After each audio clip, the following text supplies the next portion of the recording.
Assalamualaikum Assalamualaikum warahmatullahi wabarakatuh. Alhamdulillah rabbil alamin. Wassalamu ala asyrafil anbiya'i wal mursalin sayyidina Muhammad wa ala alihi washabbihi. Rabbi shrah li sadri wa yassir li amri wa hlul 'uqdatam min lisani yafqahu qawli. Amma ba'd. Kita sambung lagi kitab Isra Mi'raj. Karangan Sayyid Muhammad Alwi Al-Maliki. Kita tengah baca ni melihatnya hamba akan Allah. Hamba Allah ni manusia apa kita ni akan melihat Allah.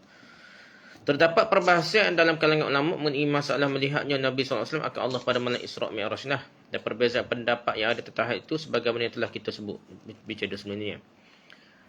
Jadi sekarang ni kita nak sebut pula tentang orang lain lah, hamba Allah melihat Allah Ta'ala di hari akhirat lah. Biasanya nak perbincangan hak ni lah.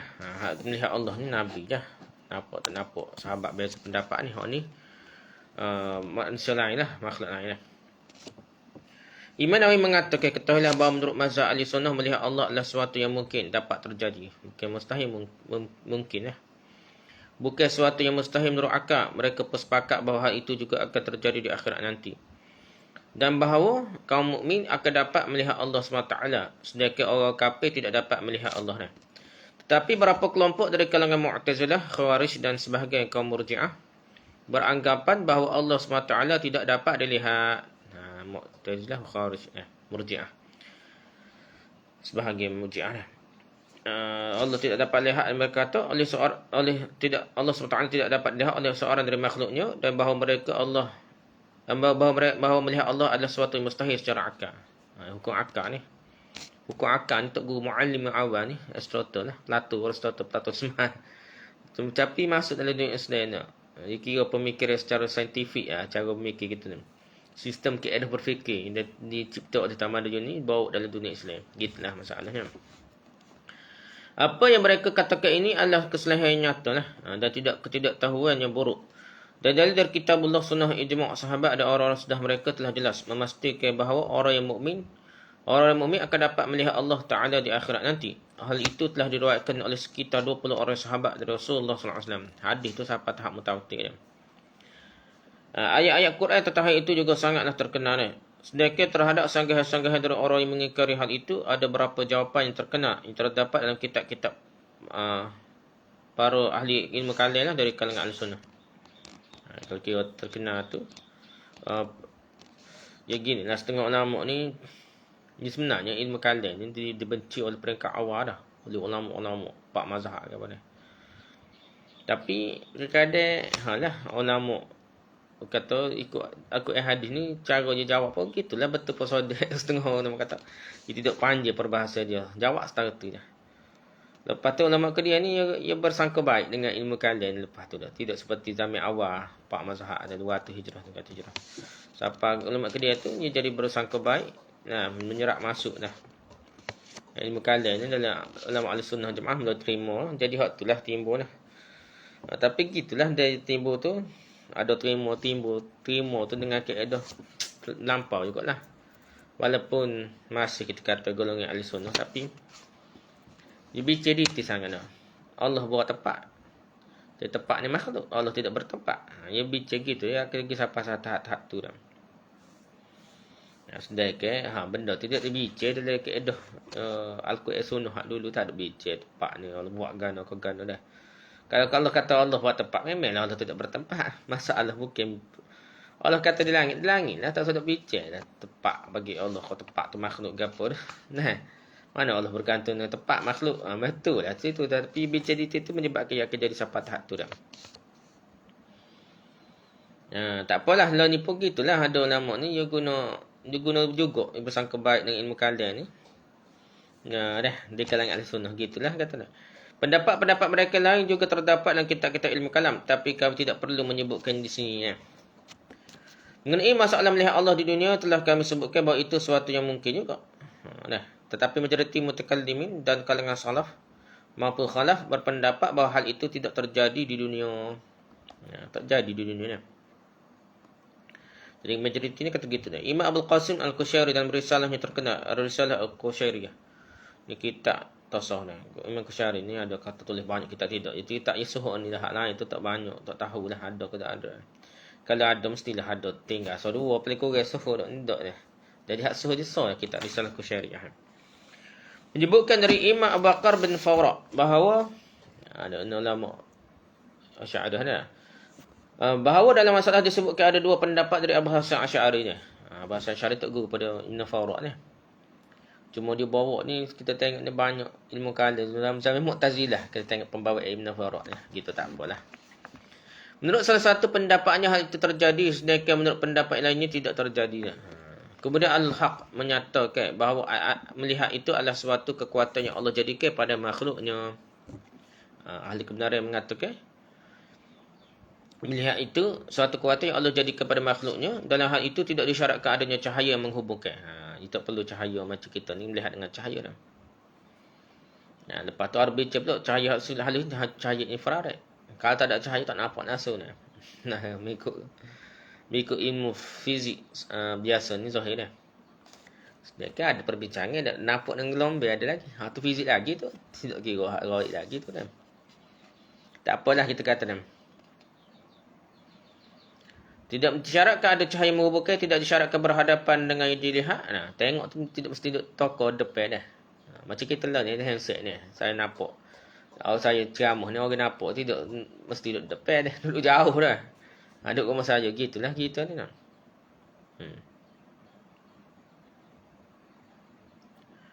Lepas tu tidak pula dengan syarat-syarat lain pun tidak mesti ada. Tetapi menurut kebiasaan bila sebahagian kita melihat sebahagian lain, maka hal tersebut ada sebagai suatu kebetulan, bukan suatu yang disyaratkan. Nampak dah. Bukan mesti syarat depan gapo dah. Para imam kita dari kalangan mutakallimin menyatakan hal itu berdasarkan dalilnya yang nyata. Melihat Allah SWT tidak berarti menetapkan arah bagi Allah. Pasal bagaimana ni nak? Sebab apa tak ada tempat juga dah. Tidak bertempat tu Allah buat. Macam mana Allah berada di tempat dah? Tak ada. Pasal lagi arah pula. Arah ni tak boleh dikatakan arah. Sebabnya arah pun meliputi ni. Allah tidak dilemahkan oleh arah. Bicara detail setara tu. Sedangkan kalau cara Pak mazhab ulama zaman dulu tak bincang setara ni arah tak arah ni. Allah di atas lah kira arah tak arah tu secara. Ada arah atas boleh lagi lah arah atas tapi bukan arah dengan maksud yang sebagaimana mutakallimin dia beri takrifan dah. Dia beri takrifan apa boleh beri takrifan automatik itu paksa nafikan. Banyak benda yang dinafikan sebabnya tak boleh bergerak, tak ada tepat, tak ada arah. Sebabnya dia bicara takrifan, dia beri takrifan. Jisim beri takrifan, gon beri takrifan, habis kau beri takrifan menyebabkan automatik dia kena nafikan. Dia ada takrifan dia. Takrifan dia dengan maksud hak dia beri tu memang makhluk lah. Gitu, cerita gitu ya. Lepas tu ya nafi. Melihat Allah SWT tidak berarti menetapkan arah bagi Allah. Melainkan orang mukmin melihatnya bukan di arah tertentu. Bicara setara tu lah. Ni sebagaimana mereka mengetahuinya bukan di arah tertentu pula. Wallahu a'lam.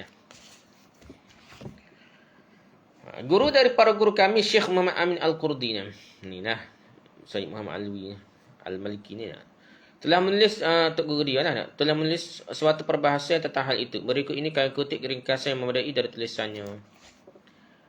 Beliau mengatakan melihat Allah adalah sesuatu yang mungkin menurut akal, baik di dunia maupun di akhirat. Kerana Allah SWT adalah ada. Dan setiap yang ada itu sah untuk terlihat. Allah SWT pun sah untuk terlihat. Tapi hal tersebut tidak terjadi di dunia ini. Kecuali bagi Nabi kita. Bagi Nabi kita ni khilaf. Sedangkan di akhirat nanti secara syariat dia pasti dapat dilihat. Sebagaimana pendapat ahli sunnah. Dengan dalil dari kitabullah, sunnah dan ijma'. Dalil kitabullah tentang hal itu adalah ayat bagi orang yang berbuat baik ada pahala terbaik dan tambahannya. Sebenarnya saya ada penilaian. Jadi ada tambahannya. Ada tambahannya tu. Zada ada tambahan tu maksudnya melihat Allah lah. Diriwayatkan bahawa Anas mengatakan Rasulullah SAW ditanya tentang ayat ini. Maka baginda menjawab bagi orang yang berbuat baik, yakni bagi orang beramal dunia, jadi masukkan pahala terbaik di sini ialah syurga. Sedangkan tambahannya, ada tambahan itu adalah melihat Allah yang Maha Penyayang. Selain itu juga ayat yang bermaksud wajah-wajah orang mukmin pada hari itu berseri-serinya. Soal Qiyamah ayat 22 hingga 23. Mereka dalamnya memperolehi apa yang mereka kendaki dan pada sisi kami ada tambahannya. Surah Qaf ayat 35. Jadi Ali bin Abi Talib dan Anas bin Malik mengatakan yang dimaksudkan adalah memandang wajah Allah. Tambahan ke dia. Berseri muka dia.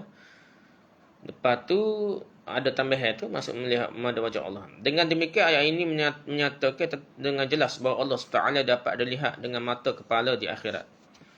Bila dapat dilihat di akhirat, maka dapatlah pula kita dilihat dunia, kerana sama dalam hal yang dapat dilihat. Adapun kalau kira lah, kita tengok di akhirat boleh, dunia pun ada kemungkinan boleh lihat dah. Dari segi mungkin lah, tapi tidak ada kemampuan dah. Adapun dari sunnahnya, maksudnya apa yang diriwayatkan oleh Al-Bukhari dan yang lainnya. Sungguhnya kalian akan melihat Tuhan kalian sebagaimana kalian melihat bulan pada malam purnama. Dia pakai nampak lah. Tasbih Nabi ni. Musyabbih, mujassimah Nabi ni. Jelas Nabi ayat kita dah.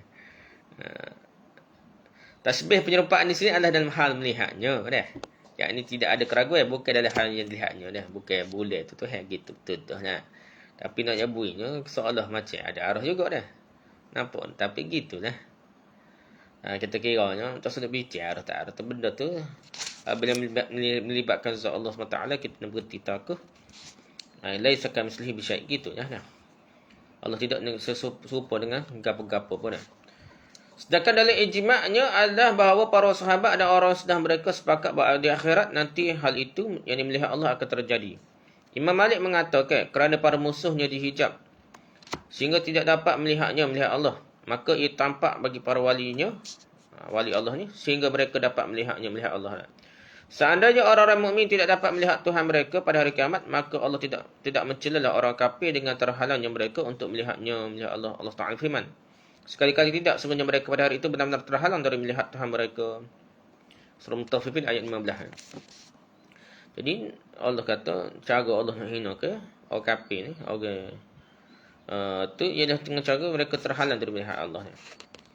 Imam Syafi'i mengatakan kerana dia menghijab satu kaum kerana kebencian Allah lah kepada mereka dah. Maka hal itu menunjukkan bahawa suatu kaum melihatnya dengan keredaannya.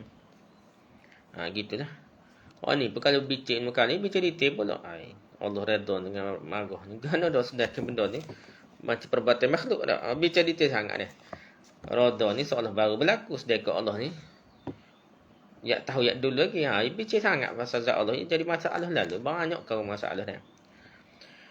Kemudian dia mengatakan demi Allah seandainya Muhammad bin Idris, yang ni dirinya sendiri lah, Imam Syafi'i dah, tidak yakin akan dapat melihat Tuhannya di hari akhirat, nescaya tidak menyembahnya di dunia dah. Gitu sapat hak tu lah Imam Syafi'i wajar. Macamnya ada lah melihat tu, tanda Allah ada dah. Allah tak bertempat, tidak di mana-mana, tidak gapo-gapo sekali, macam Allah tak ada gitu. Perbincangan ni gitu yang Imam Syafi'i kata, dia sekali tak nampak Tuhan, rasa Allah tak ada dah. Ini munafik, tidak bertempat, tidak di mana-mana. Sebenarnya perbincangan ilmu kalian ni sangat fikir sangat tentang zat, bukan sifat dia, fikir pasal zat. Jelas sekali ia akan jadi gitulah. Melihat Allah adalah bertingkat-tingkat menurut keadaan hamba-hambanya. Melihatnya yang sifatnya umum, sifat orang mukmin dapat melihat Allah pada setiap jemaah. Melihat Allah ni sifat umumnya, setiap orang mukmin dapat melihat pada setiap jemaah. Sedangkan sebagai orang-orang dari kalangan khusus, melihatnya setiap hari, pagi dan petang. Serta sebahagian lainnya sentiasa menyaksikannya setiap saat. Ini pendapat jelas dalam mana Allah alam lah. Abu Zazi Al-Bustami ni, ini ulama tasawuf ni. Sesungguhnya Allah memiliki orang khusus dari para hamba Allah, yang seandainya menghijab mereka di syurga dari melihat Allah, nescaya mereka akan meminta pertolongan kepada syurga dan kenikmatannya, sebagaimana para penghuni neraka meminta pertolongan pada neraka dan azabnya. Tetapi mereka melihatnya tanpa berhadapan, dan tidak pula pada arah dan tempat tertentu. Kerana melihat di sini adalah suatu kekuatan yang Allah jadikan pada makhluknya, di mana tidak disyaratkan padanya adanya cahaya yang menghubungkannya dan tidak pula berhadapan dengan yang dilihatnya. Tetapi menurut kebiasaan, bila sebagai kita melihat sebagai lain, maka hal tersebut ada sebagai suatu kebetulan, bukan sesuatu yang disyaratkan. Melihat Allah Taala tidak bererti menetapkan arah bagi Allah, melainkan orang-orang mukmin melihatnya bukan di arah tertentu. Sebagaimana mereka mengetahui Allah bukan di arah tertentu pula. Gitulah perbincangannya. Dia ada kait dengan ilmu kalam lah, ilmu syairah, ilmu kalam lah. Melihat juga bererti seperti tersingkapnya dan diketahuinya oleh orang yang menangkap akan apa yang dilihatnya, yang Allah ciptakan ketika indera berhadapan dengannya. Gitulah dah. Ini lah. Boleh saja Allah menciptakan kemampuan menangkap dengan mata ini tanpa berhadapannya indera dengan yang dilihatnya sama sekali dah. Bukan depan mata pun ada nampak dah. Macam mana kita tengok handset kita, gapo depan kita sebenarnya. Bagaimana tidak, sedangkan hal itu telah terjadi sebagaimana diriwayatkan dari Nabi SAW, di mana baginda mengatakan, Luruskanlah barisan-barisan kalian dalam solat, maka sesungguhnya Allah melihat kita tanpa berhadapan. Dan tidak pada arah tertentu, sebagaimana disepakati. Demikian pula dalam hal kita melihatnya.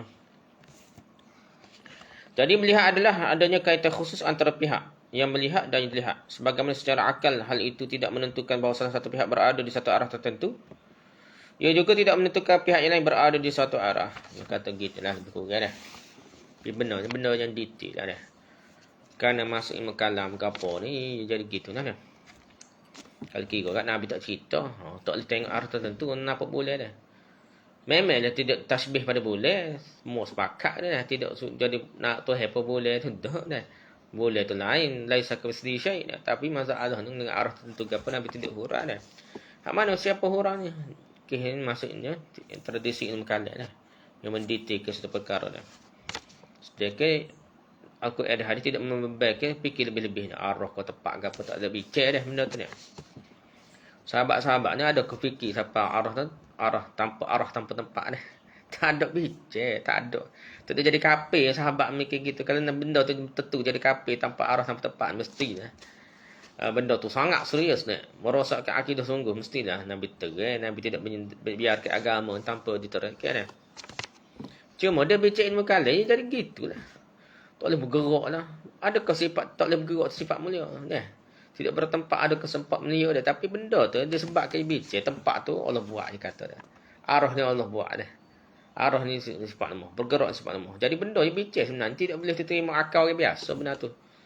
Ilmu kalam ni yang bicara detail tu. Yang sebabnya termasuk dunia ilmu kalam. Ilmu akal. Jadi masukkan dalam dunia Islam ni daripada tamadun Yunani ni. Ya cedok ilmu dunia tamadun dunia ni cedok ilmu tu terjemah tu jadi gitu. Ilmu akal dia banyak terjemah dia. Cara berfikir, cara menta'akkul ya. Cara berfikir, cara menanalisis, cara mantik dia. Kalau A maka B, kalau B maka A, kau gapo je. Jika dia hanya gapo tu kaedah kita belajar matematik dah dan kaedah berfikir tu sebenarnya daripada tamadun Yunani lah. Asal dia.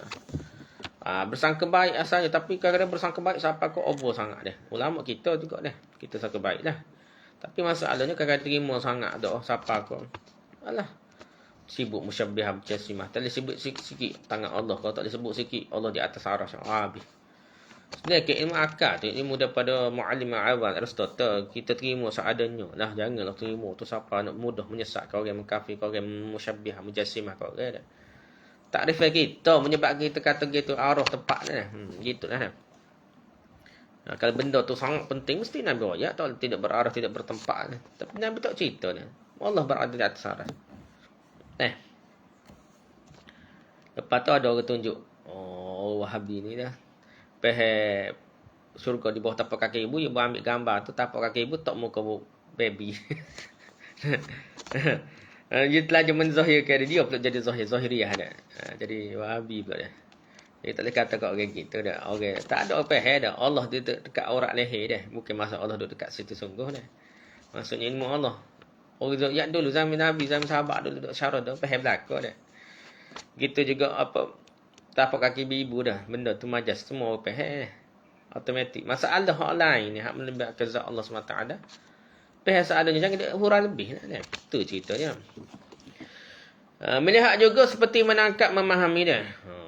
Ada dekat-dekat lagi tu. Nak jadi menafikan sifat-sifat Allah ke apa dah. Melihat juga seperti menangkap memahami. Jadi mereka melihatnya seperti itu. Mungkin nampak sungguh kalau tengok bahan yang memahami dah. Penangkapan pemahaman adalah suatu pengertian yang Allah cipta kepada yang menangkap memahaminya. Jika ia ciptakan pada bahagian mata, maka ia dinamakan penglihatan. Jika ia pada bahagian hati, maka ia dinamakan pengetahuan. Dan jika pada bahagian hidung, maka ia dinamakan penciuman. Jika pada seluruh badan, maka ia dinamakan sentuhan. Dikhususkannya ciptaan Allah ni, itu pada tempat-tempat itu adalah semata-mata kerana pilihan Allah. Seandainya dia melihat, seandainya dia memilih yang berlainan dengan itu, nescaya hal itu akan terjadi sebagaimana yang dia telah pilihnya. Dikhususkannya sebagai menangkap berada di satu arah. Tidak dekat sekali dan tidak jauh sekali. Itu juga semata-mata kerana pilihan Allah. Seandainya dia berkendak, dia dapat menjadikannya berkaitan dengan yang sangat dekat atau yang sangat jauh. Dan dengan tanpa di satu arah, seperti terkaitnya pengetahuan dengannya. Orang yang mengatakan bahawa Allah dapat lihat secara akal tapi tidak dapat lihat dengan pandangan adalah orang yang jahil. Ini Mu'tazilah ke apa dah? Yang tidak memiliki pengetahuan tentang ketentuan akal, tentang ketentuan pandangan dan tentang hakikat-hakikat yang sebenarnya. Seperti kaum Mu'tazilah dan orang yang mengikut mereka dia. Ya gini lah kalau kita tengok Mu'tazilah ni. Dia guna hukum akal Aristotle Yunani lah. Cuma dia guna betul, dia tidak detail lagi dah. Tu cerita dia dah. Last kali dia akan jadi berarti last kali arah. Dia bicara dia lah. Kira arah tepat juga dia bicara. Allah tidak bertempat di tempat arah tu dah sebab dia sekali kata tak boleh tengok Allah. Tidak makhluk, tidak boleh bergerak, tidak boleh datang, tidak boleh pergi, tidak boleh berlaku. Tidak jauh bersupaya makhluk. Ia beri sifat-sifat kalau serupa makhluk, tangan ke gapo, hai munafik ke semua Mu'tazilah. Imam Abu Hasan Asy'ari dalam Ibanah an Usulid Diyanah dalam kitab Maqalat Al-Islamin semua tu kata Allah ni berada di atas aras. Tangan ada Allah nak wajah ke apa dia. Jadi diterima seadanya lah. Tu Abu Hasan Asy'ari, tu peringkat akhir hidupnya. Anak murid dia tak tahulah Ibn Faruq terima setengah mana dah. Dah. Pasal anak murid dia belajar masa Mu'tazilah dengan dia dan belajar masa jadi Ahlussunnah dengan dia dah. Anak murid nanti tak terima belakang hak peringkat ke dia kadang-kadang peringkat awal tu dia kabun je tak gitulah cerita dia dah. Habis dah. Yang pentingnya kita faham lah. Cumanya Asy'ariyah ni kira advance sikit cara berfikir dia dah. Gitulah. Ada saintifik sikit kita kata dah. Tapi sebenarnya cara berfikir kita sebenarnya lebih hak dah cara berfikir dia. Tentang zat Allah sedekah Allah suruh berfikir tentang makhluknya dan tentang cipta Allah bukan tentang zat Allah ni. Tak apalah, di antara dalil terkuat yang menunjukkan kejahilan mereka adalah permintaan Musa AS akan hal itu dengan ucapannya yang berbunyi. Dia bermaksud dah, ya Tuhanku, nampakkanlah diri engkau kepadaku agar aku dapat melihatmu. Surah Al-A'raf ayat 143. Jadi Nabi Musa minta Allah tunjuklah, suruh dia nampak dah. Jadi benda tu tidak dinafikan Allah cuma tak mampu dah. Mustahil bila seorang Nabi yang sampai pada derajat diajak berbicara kepada Allah ni, oleh Allah tidak mengetahui sifat-sifat Allah. Sedangkan kaum Mu'tazilah mengetahuinya. Nabi pun tahu Allah dapat lihat. Nah, tu yang minta tengok Allah. Ini sesuatu yang dapat diketahui oleh setiap orang dengan mudah. Begitu juga kalau kita bicara sini. Kalam Allah dulu sebelum tengok Allah ni nah. Nabi Musa boleh bercakap dengan Allah. Adakah tu makhluk? Kalam Allah tu cakap Nabi Musa cakap. Adakah ia adalah apa kata? Kalam nafsi dia. Kalam nafsi dan lazat Allah. Ilmu Allah sebenarnya. Kalam nafsi itu soal ilmu Allah. Kalau diri dia dah. Hak tubik luar ni. Benda baru ke dah. Kan jadi gitulah. Jadi makhluk juga sekali dah. Kalau kita terima cara salah kan. Tak sedap bicara lah. Allah bercakap lah ni ke dulu kau. Cakap lah. Kiamat. Cakap pula. Bukan maksudnya kalam nafsi ke apa. Cakap dah bukan benda baru jadi benda baru makhluk dah. Jadi Allah jadi makhluk tak boleh buat benda baru, tak boleh buat benda dah. Tak boleh bercakap, tak boleh ke apa. Kalau cakap sikit makhluk benda baru, benda gerakan baru ke apa. Banyak kan kalau kita fikir cara ni. Payah. Benda terima seadanya laisa kamitslihi syai'. Allah tidak serupa dengan satu apa-apa pun. Okey habis situ dah. La tudrikuhul absar. Dalil mereka dengan firman Allah SWT dan Mu'tazilah guna hujahnya. Dan dia tidak dapat dicapai oleh penglihatan mata. La tudrikuhul absar. Tertolak kerana penafian dalam ayat ini tidak bersifat umum. Artinya tidak pada setiap orang. La tudrikuhul absar. Sedangkan salb, ungkapan negatif pada ayat ini termasuk ungkapan negatif umum. Sebagaimana diketahui dalam ilmu logik di mana musnad ilaih disandarkan padanya tidak. Pada ayat ini lafaz al-absar berbentuk jamak berserti alif lam dia. Al-absar dia ada alif lam dia. Jadi al-absar tu sesuatu yang umum dia. Maksud gitu je kata dah. Maksudnya semua kalilah umum dah. Jika perhatian negatif masuk pada kalimah umum maka akan menunjukkan salab. Ginilah jadi umum. Jika perhatian negatif masuk dalam kalimah umum maka akan menunjukkan salab am. Maksudnya pernyataan negatif yang bersifat umum. Bukan am salab. Pernyataan umum yang bersifat negatif. Ini ilmu bahasa Arab dah. Pada setiap anggota dari anggotanya. Kerana hal itu tertolak pada qadiyah salibah. Premis negatif. Hal itu kadang-kadang juga terdapat pada qadiyah mujabah. Premis positifnya. Dia kait dengan ilmu tu juga ni. Masuk ilmu luar. Masuk dan faham cara bahasa Arab. Tidakkah anda ingat sabda Rasulullah SAW, semua manusia tertidur lalai. Jika datang kematian, barulah mereka ingat sedap. Tidak diragukan lagi bahawa istilah manusia mencakup juga semua Nabi SAW. Tetapi mereka bukanlah dimasukkan dalam hadis tersebut kerana mereka orang yang paling ingat dan paling sedar.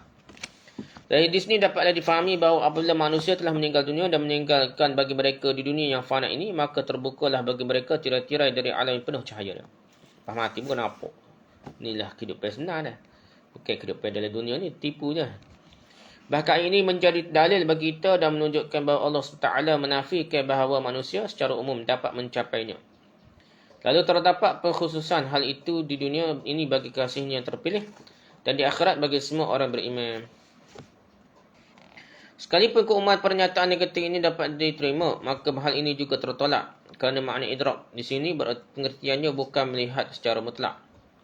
Akan tapi makna la tudrikul absar adalah tidak terbatas, sebagaimana akal tidak dapat dibatasinya. Nas yang menunjukkan peniadaan melihat memberi pengertian peniadaan mencapai, tetapi tidak bererti meniadakan melihat yang tanpa mencapainya. Jika anda telah mengetahui hal ini, yakni Allah dapat dilihat tanpa cara sebagaimana yang tergambarkan seperti dalam melihat jisim, materi. Tak refer dia jisim tu, benda tokong gitu dah. Ada jiring, harga apa, tak refer dia dah. Dan tanpa dicapai. Nah. Bahkan seorang hamba menjadi bingung dalam keagungan dan kebesarannya, sehingga dia tidak mengetahui namanya dan tidak mengetahui makhluk-makhluk di sekelilingnya. Maka pada saat itu akan tak mampu melihat Allah, kerana Allah SWT akan membuat mabuk akal orang memandangnya. Disebabkan sempurna kelazatannya. Itu sebab tak boleh tengok dunia dah. Tak mampu dah. Mudah-mudahan Allah mengerjakan kita untuk dapat merasai kemanisan memandangnya nanti. Dan juga pada setiap orang yang beriman kepadanya. Itulah cerita ya. Dah tudrikul absar tu tidak mampu dah. Bukannya maksudnya tak boleh tengok dah. Itu perbahasa panjang-panjang dah. Melihat Allah dan Nabi SAW dengan mata hati dan waktu tidur. Perbincangan. Melihat Nabi ni gimana dah. Ada perbincangan. Hak Zuhur itu khilaf lah. Mata hati, paling kurang mata hati gua ada perbincangannya. Ulama ta'abir telah bersepakat bahawa melihat Allah SWT ketika tidur merupakan perkara yang jaiz, mungkin terjadi. Masa tidur ni mungkin ya. Sepakat, tak ada kata khilaf, kata tak mungkin tak. Ahli ilmu mengatakan bahawa sebaik-baiknya mimpi adalah mimpi seorang hamba melihat Tuhannya ketika tidur, melihat nabinya atau melihat kedua-dua orang tuanya. Jika kedua-duanya Muslim. Abu Hurairah berkata, aku mendengar Rasulullah SAW bersabda, tidak ada yang tersisa dari kenabian kecuali khabar gembira. Para sahabat bertanya, apakah khabar gembira itu? Baginda menjawab, mimpi yang baik. Hadis ini diriwayatkan oleh Bukhari. Sebagai ulama telah melihat Allah. Dikirakan bahawa Imam Abu Hanifah berkata, aku telah melihat Tuhanku di saat tidur sebanyak 99 kali. Tahu kuat setaman riwayat ini. Kemudian pada kesempatan yang lain, Abu Hanifah melihatnya lagi dalam hingga menjadi 100 kali. Kisahnya sangat panjang, tidak dapat dimuatkan semuanya di sini. Diriwayatkan dari Imam Ahmad, dia berkata, aku melihat Tuhanku pada waktu tidur sebanyak 99 kali kok. Ya Allah, kodok ni. Ada dua riwayat ni. Mana tindak ni. Lalu aku bersumpah demi keagungannya, jika aku melihatnya kembali hingga sempurna 1 kali, maka aku akan bertanya kepadanya. Kemudian aku melihatnya, maka aku bertanya, wahai Tuhanku, dengan apa orang-orang yang dekat denganmu mendekatimu? Dia menjawab dengan membaca firmanku. Aku bertanya lagi, dengan pemahaman atau tidak? Dia menjawab, ya Ahmad, dengan pemahaman atau tidak. Jadi diriwayatkan dari Ahmad bin Hadrawih, dia berkata, aku melihat Tuhan yang Maha Mulia semasa tidur. Dia berkata, ya Ahmad, semua manusia meminta sesuatu kepadaku kecuali Abu Yazid. Dia meminta bertemu denganku. Itulah cerita. Tidak mudah bagi seorang Muslim untuk tidak mempercayai masalah melihat Allah pada waktu tidur. Nak tahu secara pun payah katanya. Kerana tidak ada sesuatu di alam yang lebih luas daripada alam mimpi. Alam mimpi luas sangat dah. Alam misal dipanggil alam misal.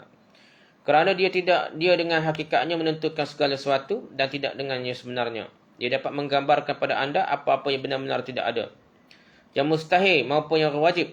Apalagi yang dapat terjadi. Yang mustahil alam dunia ni pun tidak mustahil alam mimpi dah. Dia dapat menjadikan yang ada menjadi tidak ada. Dia tidak ada menjadi ada dah. Dia dapat memperlihatkan kepada anda ilmu sebagai susu dah. Ni kalau kata belajar takbir mimpi dia, ilmu takbir mimpi Ibn Sirin ke apa dah. Bukan kitab dia tu ada masalah ni. Bahasa ulama dah. Cuma dah ilmu mimpi ni yang ada ilmu takbir mimpi ni susu tu ilmu, tanda ilmu dah. Islam sebagai qubah dah. Kalau nampak qubah tu tanda Islam dah, simbol dah. Keteguhan dalam agama sebagai ikatan. Apa ikatan tu? Teguh dalam agama. Kalau mimpi nampak teguh ada ikatan ke apa tu, maksudnya teguh dalam agama. Dan agama sebagai baju. Kalau pakai baju tu maksudnya agama dah. Ini dasarkan hadis. Ada dah. Nabi tak ambil mimpi dah dalam bentuk ni. Kalau pakai baju kan maksudnya kita boleh agama dah. Gitu dah. Sebuah hadis yang diriwayatkan oleh Abu Umamah bin Sahal bahawa dia mendengar. Jadi itulah maksudnya dah. Dia bukan maksud zahir ni, susu tu. Bukan maksud susu sungguh, maksud ilmu dah. Begitu juga melihat Allah SWT dalam mimpinya, ulama kata luah. Setengah kata boleh terima dah. Mungkin pada akal dah. Bukan hakikatnya sebenar, tapi ilmu misal, alam misal. Ni lah picit panjang, ni boleh nampak Tuhan. Nak Tuhan so dah, nampak Nabi sekarang dah. Nabi jumpa dia mimpi ke apa dah. Betul ke mimpi jumpa Nabi. Ada setengah ulama tu je luah. Siapa boleh terima belakang. Jumpa beruk dalam mimpi pun yah dah. Jumpa, ia terima belakang dah. Jumpa Nabi dalam bentuk beruk pun terima dah. Bentuk gapo pun terima dah. Tapi maksud berbeza. Setengah ulama lebih gitulah. Kalau kita baca dalam kitab, ada setengah ulama tak terima dah. Betul Nabi lah. Baru boleh terima dah. Syaitan boleh berupa nak benda lain. Ngaku dah tidur dah. Dah jumpa benda lain suka sakak. Lepas tu mengaku Nabi Muhammad dah. Lepas tipu kita. Boleh setengah nama kata tahap tu pun boleh jadi dah. Tak boleh sungguh tak boleh berupa Nabi sungguh. Hak tu terbakar dah. Tu perbincangan ulama lah. Ada setengah nama boleh terima lagi dah. Tapi apa-apa pun gitulah perbincangan kena berhati-hati dah. Sebuah hadis diriwayatkan oleh Abu Mamah bin Sahal bahawa mendengar Abu Sa'id Al-Khudri mengatakan Rasulullah SAW bersabda, ketika aku tidur, aku melihat manusia diperlihatkan kepadaku. Mereka memakai baju. Di antaranya ada yang sampai di dada. Ada yang sampai di bawah dada. Dan Umar Khattab melewatiku dengan memakai baju yang dia tariknya. Nak pakai baju. Dia berlalu ke depan Nabi. Baju tu serebeh dah. Dah pas bawah dah. Isbah, lebih dari isbah lah. Dia mimpi dia. Tarik dia. Dia tarik dia baju dia, labuh sangat baju dia. Mereka para sahabat bertanya, bagaimana pentadbiranmu wahai Rasulullah? Baginda menjawab, itu adalah agama. Umar Khattab dia pergi agama kuat, ada banyak agama dia. Dalam agama tu banyak pada dia lah.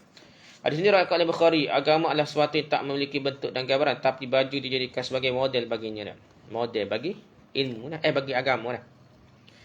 Dengan demikian dapat diketahui bahawa tidak mesti sesuatu yang tak memiliki gambaran yang bentuk, maka tidak dapat dilihat dalam suatu gambaran bentuk. Bukankah anda tahu bahawa banyak hal tak memiliki bentuk dapat terlihat dalam mimpi dengan model-model sesuai dengannya dah. Seperti Al-Quran dalam bentuk permata dalam mimpi, tak bermimpi dah. Petunjuk dalam bentuk cahaya.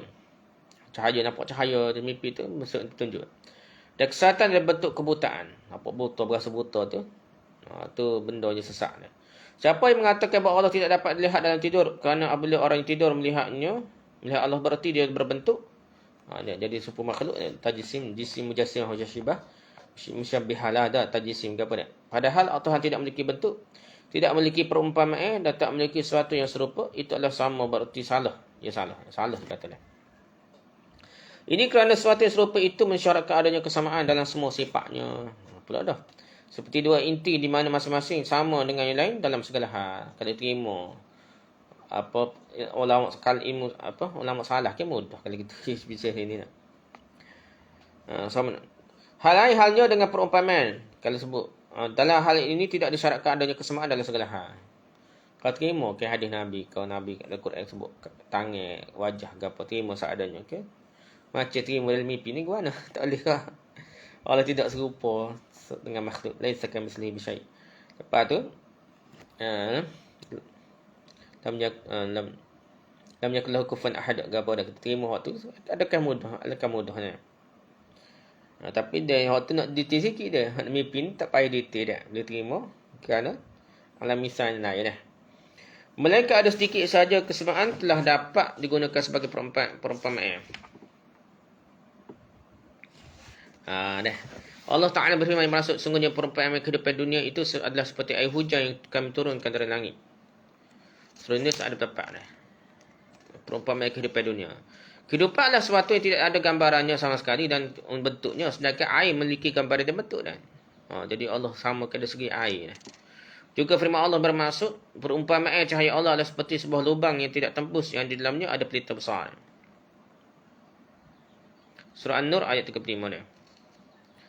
Ayat lainnya bermaksud dengan demikian dapat kita ketahui bahawa tidak ada yang serupa dengan Allah. Tetapi Allah mengatakan dan baginya lah perumpamaan yang maha tinggi di langit dan bumi. Surah Ar-Rum ayat 7. Jadi guna perumpamaan. Maka siapa yang melihat Allah ni dalam acara tidak mustahil bagi Allah, maka itu adalah dia. Jika tidak demikian, misalnya berupa seorang lelaki, maka apabila dia menyuruhnya melakukan sesuatu yang bertentangan dengan syarak, atau mengatakan sesuatu yang bertentangan dengan syarak, misalnya berkata padanya, aku telah gugurkan kewajipan syariat bagimu, masa tidur maka yang mengatakan itu adalah syaitan yang kata. Tapi seandainya tidak menyuruh atau mengatakan sesuatu yang tidak bertentangan dengan syarak, berarti dia seorang utusan dari sisi Allah. Ada yang mengatakan bahawa dia ketika itu melihat Tuhannya secara global kerana suatu hikmah yang tampak terlihat oleh para ahli ta'bir mimpi ni. Misalnya mereka mengatakan itu menunjukkan begini dan begini dia. Yang bukan pada zahir nampak Tuhan tak nampak Tuhan, yang penting makna dia dah. Pula dah. Ada juga mengatakan bahawa itu adalah Tuhan juga. Sedangkan bentuknya hanyalah anggapan yang ada dalam fikiran orang melihatnya itu saja. Ni lebih cerita dia. Oleh sebab itu setengah terima Nabi jumpa beruk gapo pula. Habib gapo boleh terima dah. Alam misal tapi makna yang tertentu. Hak ni dah setengah bicara dah. Setengah tu tak tolak terus kata mana boleh gitu dah. Orang lain tolak pula. Sedangkan pada hakikatnya Allah Ta'ala tidaklah demikian. Kerana orang tidur dalam tidurnya melihat gambaran-gambaran makna. Bukan gambaran sebenar, gambaran makna dah. Macam dia susu tu ilmu dia. Dalam bentuk-bentuk yang diinderakan. Bukan sebenar. Gambaran makna saja. Kubah tu maksudnya istilah apa dah. Semua tu gambaran makna. Dan berjasanya sesuatu yang sebenarnya tidaklah berjasa dah. Benda tu tak berjasa dah. Ilmu apa bukan susu dah, tapi jadi berjasa dah. Maka tidak ada yang lebih luas daripada imajinasi dah. Apabila anda telah mengetahui perkara ini, anda akan mengetahui bahawa syaitan kadang-kadang menampakkan dirinya sebagai Tuhan. Padahal benar-benarnya tidak demikian dah. Tetapi syaitan tidak dapat menampakkan dirinya sebagai Nabi SAW. Belum dah. Syaitan boleh berupa Tuhan, tapi syaitan tak berupa Nabi dah. Dan mengapa demikian? Ini kerana Allah jelas tidak ada yang serupa dengannya sama sekali dah. Maka penampakan syaitan dengannya, artinya syaitan mencuba menampakkan dirinya seperti Allah di mata orang tidur, adalah sesuatu tidak membahayakan dalam akidah. Tak jadi bahaya akidah. Kerana orang tidur tersebut tahu bahawa itu pasti bukan Tuhan. Sebab tidak serupa dengan makhluk, tidak serupa dengan sesuatu pun. Litahlah bahaya pun tidak. Sedangkan Nabi SAW adalah seorang manusia, sehingga syaitan dapat menampakkan dirinya seperti baginda, maka itu dapat akan merosakkan agama. Orang melihat baginda dalam tidurnya berarti melihat baginda dengan sebenarnya. Sebagaimana diriwayatkan oleh Bukhari dari Anas, dia mengatakan Rasulullah SAW bersabda, siapa yang melihat aku dalam tidur, sesungguhnya dia telah melihat aku, kerana syaitan tidak dapat menampakkan dirinya sebagai aku. Dan mimpi seorang mukmin itu adalah satu bahagian dari 40 bahagian kenabian. Makna ucapan baginda, sungguh dia telah melihat aku, adalah dia telah melihat baginda dengan sesungguh-sungguhnya. Walaupun tengok dalam mimpi. Baik tubuhnya, ruhnya maupun bentuknya. Secara bersamaan. Kerana jasad para Nabi itu tidak hancur. Dan bentuk-bentuk mereka tidak berubah-ubah. Dan dalam kubur mereka melakukan solat sebagaimana disebutkan dalam hadis-hadisnya. Seandainya Nabi SAW terlihat tidak dalam bentuk aslinya, maka itu hanyalah berbeza kerana berbeza-bezanya keadaan orang melihat baginda sesuai dengan tingkat istiqamah mereka terhadap syariat baginda. Ini masalah ni. Ni masalah ibahahnya. Ada setengah nama ibahah kau ni dah. Ada yang nampak berbeza-beza, sampai tak jadi keruh, mu beruk pun dah. Boleh terima lagi dah. Kerana ni lah. Ia kena alam misal so, kerana ia kata boleh berupa. Tahulah dipegang. Jadi gitu nak setengah nama dah. Dengan demikian dapat diketahui bahawa orang melihat Rasulullah SAW dalam gambaran-gambaran dan bentuk-bentuk yang berbeza-beza. Kadang gelap, kadang hitam dah. Mimpi berasa oleh hati dalam mimpi itu berasa untuk Nabi dah. Sesungguhnya benar-benar telah melihat baginda. Kerana bentuk-bentuk itu semuanya merupakan model-model. Allah misal lah. Yang bersifat reflektif. Benda gambaran lah. Pantulan lah. Sedangkan yang dilihat dengan perantaraan itu adalah Nabi SAW. Jadi nampak tu perantara air saja, nampak beruk kau gapo pula. Ini seperti ucapan seorang, saya melihat wajah saya di air. Gitu je. Jadi air tu kalau tidak comel cermin molek dah cermin satu dah. Kadang-kadang bergolak-golak. Jadi gitulah kata. Secara pasti dapat dimahami bahawa wajahnya tidaklah pindah ke air sehingga dia melihatnya di sana dah.